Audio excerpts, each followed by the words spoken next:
what will happen to their property. It's especially frightening. It's so beautiful. Picture this. Every night before you go to bed, you have to worry about somebody burning down your house. Can you imagine the stress? Well, an arsonist, a fire starter, is attacking a small town in Maine, and nobody knows why. It is a chilling situation. Here's John Scott. Lubec is a ruggedly beautiful village on the coast of Maine.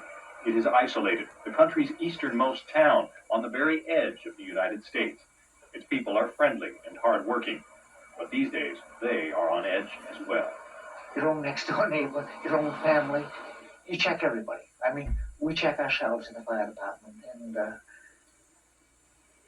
you're not suspicious, but after so many years of being in it, you just know anything can happen, so you check everybody. Every day, the 2,000 residents of Lubec hear the church bell chime the hour, and all too often at night, they hear the fire bell signal another call, another building up in flames, another case of arson. The first fire started July 31st, and by the night of August 5th, when this home video was taken, 4 buildings had been torched. This was a summer home for an out-of-town couple. Now it is a bare spot beside a burned tree. And this was a stately, if somewhat run-down, Victorian home. Now it is a blackened shell. Someone in Lubec is burning down the town. 19 fires in the last 4 months. An arsonist, probably more than one, on the loose in this tiny town. In the general store run by Mary Coggins, the fires often dominate conversation among townspeople who gather around the old wood stove. Times are tough in Lubec. Unemployment is high. The sardine plants used to provide jobs, but now 14 out of 16 are shut down. So in addition to economic worries, the townspeople now have to wonder who is burning their buildings and building their fears. I think that the consensus of the general public realizes very few people that are involved in doing this horrible thing, and I think they're banding together. I think it's making them a tight-knit people.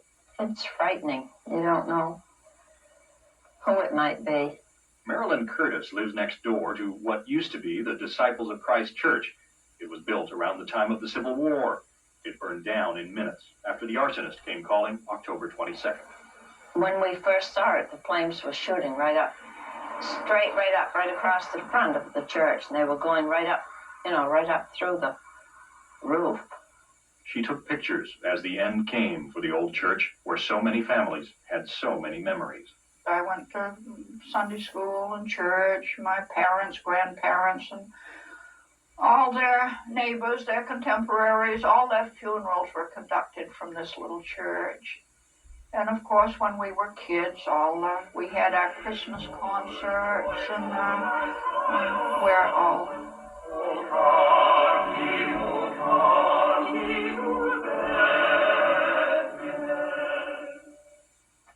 Waldo Hoare was visiting a neighbor the night of September 8th when his daughter ran in to tell him his house was on fire.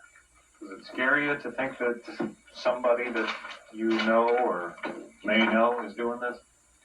Well, kind of get you. You don't know. I never know. I never heard no one. I never seen no one. I never bothered no one. But kind of look at me that someone would do something like this. Waldo is 74 years old and now has to try to rebuild from the ashes of his life. Most of the fires have broken out here after 8 o'clock at night. The county sheriff's deputies and a handful of local police are doing extra patrols in and around town.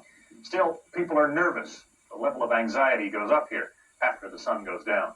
The older people, I would say, are really scared. The young children, like my daughter, for the last 3 or 4 months, every night she's woken up crying. There are theories about why it's happening. Kids out for kicks, insurance fraud, even religious cults. But so far, no one knows who's responsible. Scott Inman is chief of the town's 2-man police force, has been for less than a year. The tension in town and the lack of arrests puts him in the middle of a firestorm of controversy. At one point he resigned, then was persuaded to take back his job. What we first have to do is take each fire as an individual crime. And we have to address it that way. Time will get them. Always does. It takes patience and time, and it's very exasperating to most of the citizens, particularly the old people that scared to leave the home. They're afraid that if their home is vacant, that someone will try to touch it. Someone has set 19 fires, destroyed homes, churches, historic sites. But they've also planted the seed of suspicion among residents in this friendly little town. And that's probably the worst damage of all. And finally, that little town has gotten a breather. There has not been a fire there in the past 30 days.